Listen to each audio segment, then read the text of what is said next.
is always sad. Death of a breadwinner of a wife and children is even more sad. Around the world, the death of a spouse in most cases stirs up challenges that affect the general life of the family left behind. Hello and welcome to She and More. My name is Godito, and on the show today I'm not alone. I'm here with my beautiful ladies, the amiable Loretta Uko and the sensational Stella Uma. You're welcome at the show. Thank you. It's good to be here. Same Hi, here. Loretta. Hi, Stella. It's good. Before we go on, I just have to say this. You look fabulous. Oh, you look thank amazing. you. Yes. Thank you also. I love your Ankara. Thank Yeah. you. And then your hair. The Gondi hair is giving all it should give, Thank right? you. So on the show today, the show promises to be very interesting because we'll be discussing some burning issues that relates to women and how it affects them in the society. Just like we did last week, we discussed social stigma on women, what the kind of weight that the society places on these women, and the women are being blamed for negative circumstances that surrounds them. If a woman is not married, she's being blamed for it. If a woman is being abused, the society will say, what did she say? She must have said something, yes. If she's childless, then they'll say she's barren and all of that. So we had a good talk last week. But building on that, I would like us to, our topic today is going to dwell on, we're going to be dwelling on the topic called widowhood. You agree with me that widowhood is a very vast subject matter, but on the show today we're going to be very particular about the plight of a widow in Nigeria, but we'll be using Benue State as a case study. So we're trying to understand the pains, the struggles, the discriminations, limitations that these widows face, and the stigma. And I would like to divide this stigma into three different forms. That's the cultural, the financial, and the societal stigma. So Loretta, just tell us some of this cultural stigma that widows face. Well, before I delve into the cultural stigma, you should know that Nigeria particularly, I would have said Africa in entirety is more like a patriarchal society, particularly Nigeria. So women are actually on the disadvantaged point or part, because there are certain things they are not able to get because of the system. It's a stereotypic kind of standard or system. You understand? So when it comes to culture, for a widow, we find that let me use. We know that the law. I'm not a lawyer. I can say that, but the law itself prohibits or goes against discrimination. You know, a woman has rights just like as a man has a right to anything, be it you're single or married. But when we come to the customary law, which when we talk about inheritance and marriage, the customary law has so much control of those two aspects or concepts when it comes to widowhood, inheritance and marriage. So women generally are being constrained.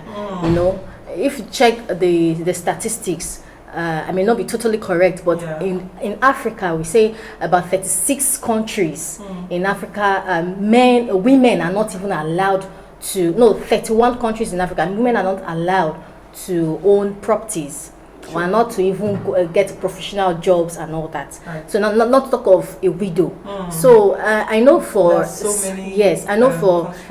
Igbo, in the southeastern part, there's so many stigma. When if a widow, you go through a lot. Aside the washing of the dead, and they'll tell you to drink the water from the cups. Kind of shave you have to shave your hair, and sometimes when it comes to property, you are not allowed to get anything, any inheritance at all. So there's so many issues, so many things a woman go through, and I think that if We have lawyers, we have people that will actually talk about this and that will give us more light, shed more light and way out for widows in Nigeria.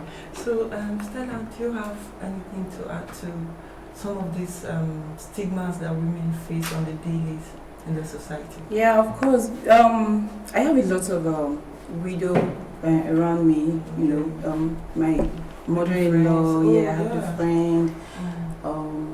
So many of them, and a lot of times when a woman loses her husband, a lot of people want to ask, maybe she was stressing him, she wasn't allowing him rest, or people don't just die, men don't naturally. Just die Yes. There was this thing I said on our last episode. Yes, I said something about a mother-in-law blaming the daughter-in-law for the death of the son. That certain women, when you marry them, you're dead to die. Yes, die earlier than you're supposed to. So a lot of things happen. I've experienced some of them. They get to pick and take everything the husband left from them, and then leaving them with kids to fend for, training school and all of that. So it's a very pathetic situation. Seriously. All right. Yeah. So certain families and friends tend to abandon women after the passing on of their husbands, and some other women will wish that these men would have been alive so that they will have some of these periodic fights and quarrels, or even if the man is not fending for the family, and better he's alive.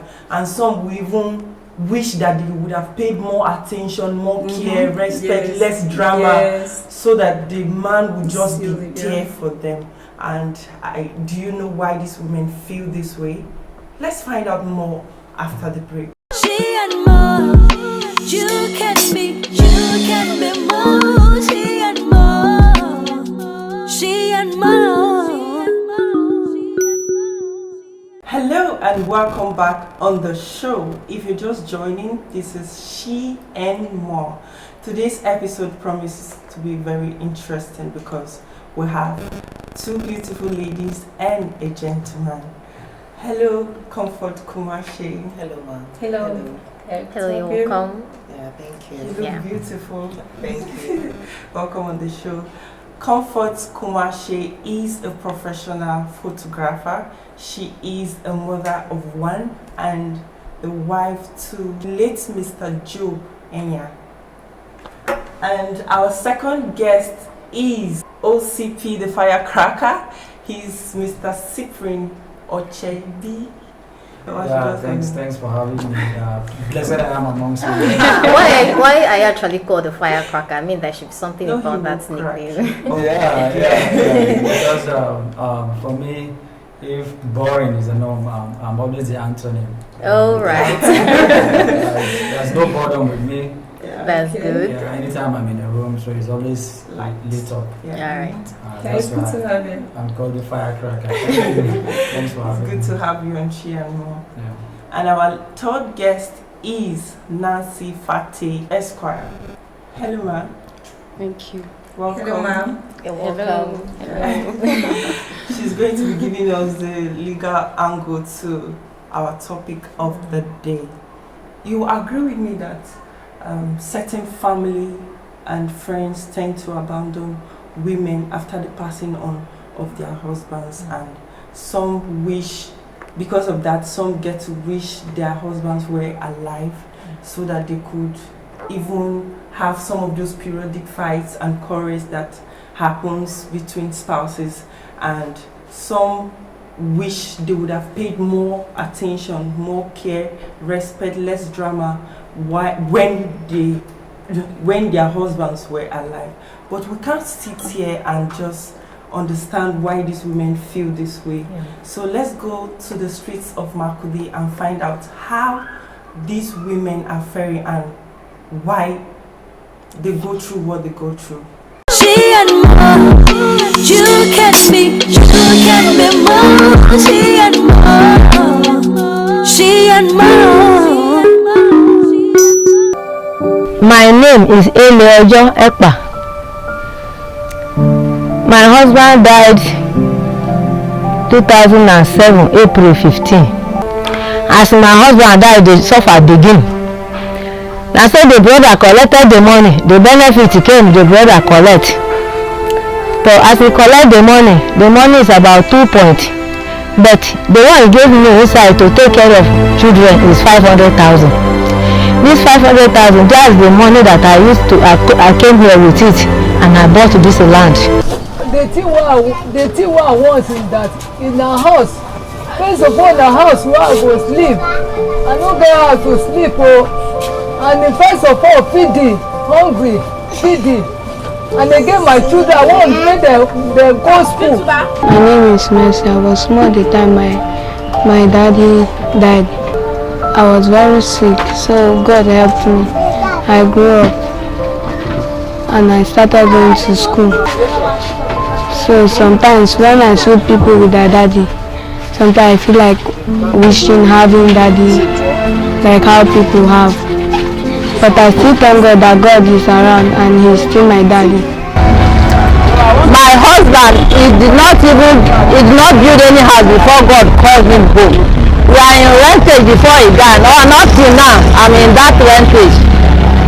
So this small kerosene that I'm selling is what I use to pay my school fees, pay house rentage, pay my children's school fees, pay house rentage and feeding. She and more, you can be more. She and more, she and more.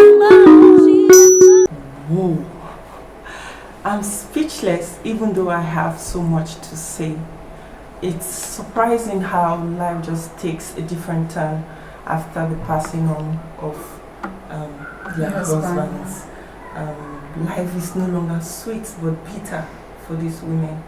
Loretta, what do you have to say about it? I think we all watched Warily, yeah, I mean the Vox Pop, and we saw that it's quite emotional, you know, it's not something that a woman would want to go through, you know, but that being said, it happens, you know, and considering the climb that we find ourselves in Nigerian society, and this is often it's something that happens on and on, you know, particularly my heart went for that young girl, you know, who actually wished her dad was still alive, and she sometimes, and that alone can bring what we call this low self-esteem, because when you find yourself amongst your peers and you see that you don't have a father figure and they have, you know, you tend to see yourself low and not being there when it comes to peer group, you know, activities and all that. So I think it's something maybe there's a school graduation and you know, and then you want your dad to be there. So maybe it's Father's Day and what's walking down the aisle. Oh my goodness, you know, so many things that the young girl would miss.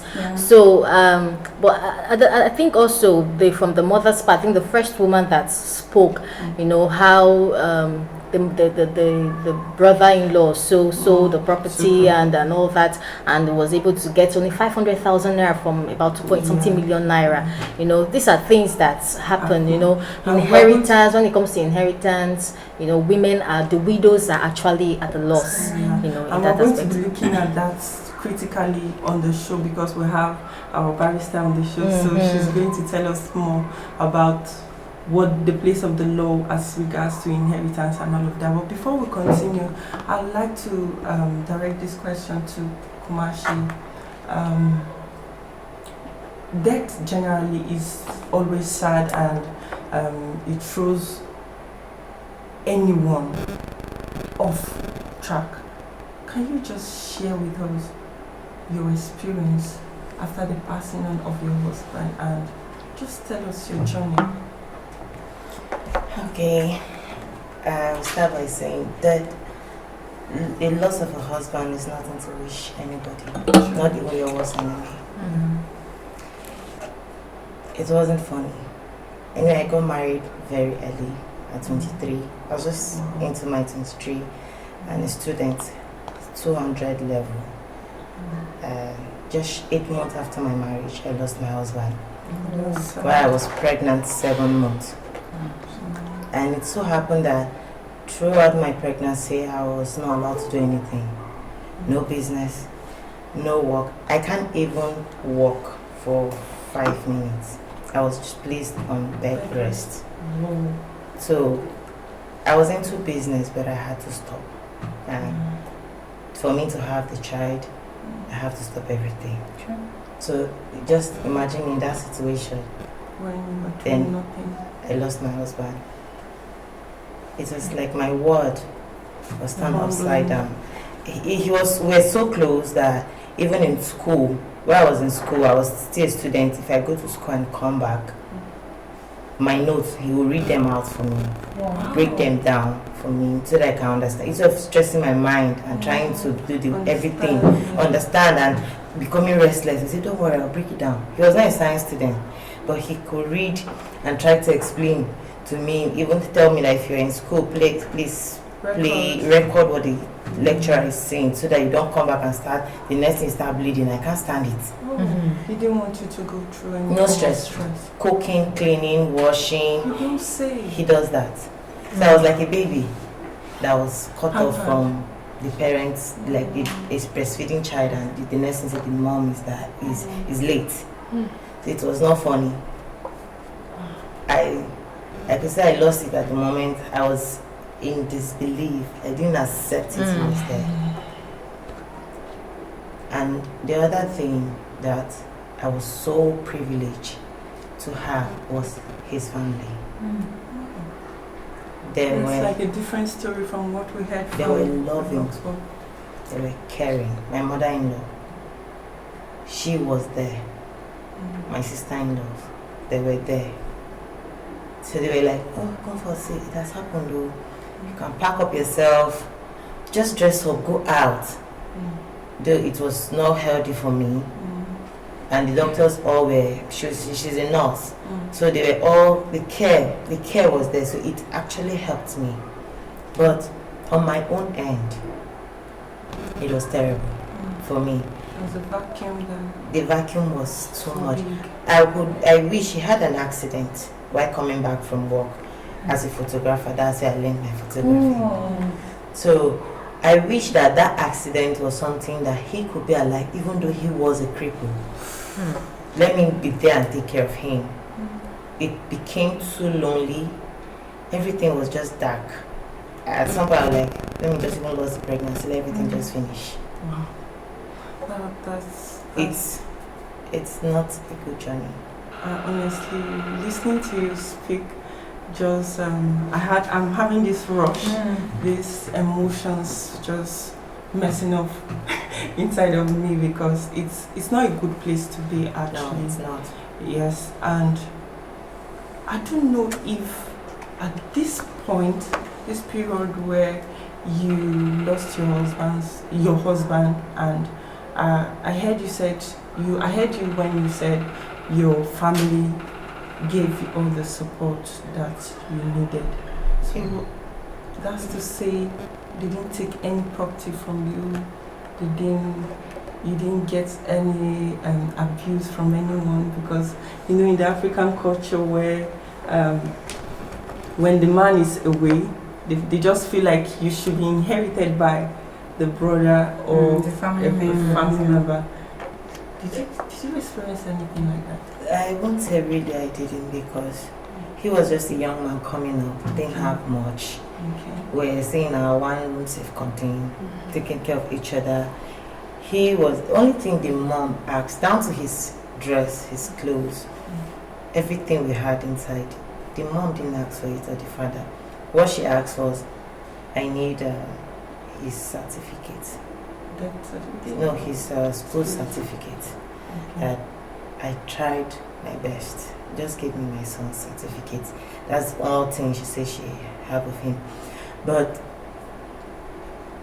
I can say they were there. No phone, no, even his clothes. I was like begging the brother, come and carry your brother's clothes. I can't wear them. Come and carry it. They were like, I will find somebody and just give. Apart from the fact that I was robbed shortly after I lost him. They had to take me to his family house to stay with the parents.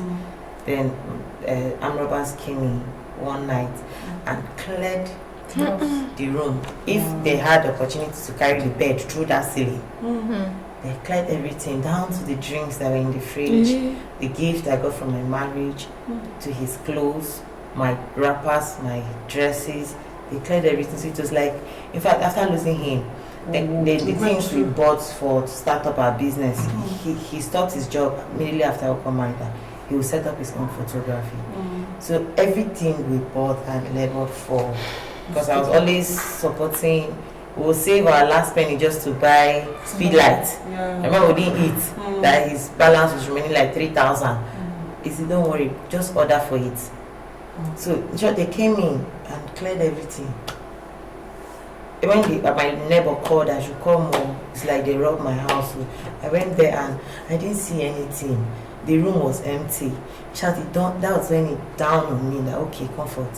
You are inside something. Now, I didn't know that to mourn my husband or lost all the money he has saved, we have saved, and buy all those photography things, and it's gone in one night.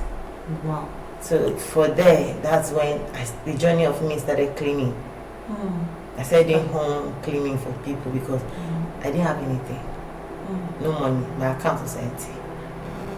So buying sugar for my daughter's milk became another thing for me. Okay, now talking about this, it was a very sad experience where you had to lose everything.